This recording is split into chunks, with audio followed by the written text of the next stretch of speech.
आपण व्ही स्टोअरच्या ऐवजी जे आपलं रेग्युलर स्टोअर वापरत होतो त्यामध्ये आम्हाला जागेचा वगैरे तसंच व्ही स्टोअरच्या आपल्या पार्टचे जे जे मॉनिटरिंग कंट्रोल करायचं होतं त्याचे क्वांटिटी क्वालिटी ह्यासाठी आपल्याला थोडे प्रॉब्लेम येत होते.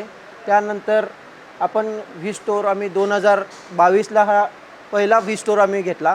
त्या व्ही स्टोअर नंतर आपण एक आम्ही घेतल्यानंतर ट्रायल बेसवर घेतल्यानंतर त्याचे परिणाम आणि हे चांगले मिळाल्यानंतर आम्ही आता 4 व्ही स्टोअर असे घेतलेले आहेत त्यासाठी.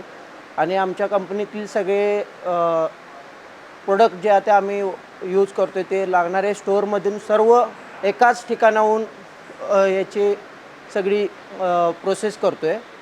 आणि व्ही स्टोअर घेतल्यापासून आम्हाला स्पेस, परत त्याचे कंट्रोल आणि त्याची इन्व्हेंटरी मॉनिटरिंगची जी आमची प्रॉब्लेम होते जे पूर्वी, तो एकदम कमी आलेला आहे. म्हणजे 99% आता आमचा यामध्ये प्रॉब्लेम सॉल्व्ह झालेला आहे.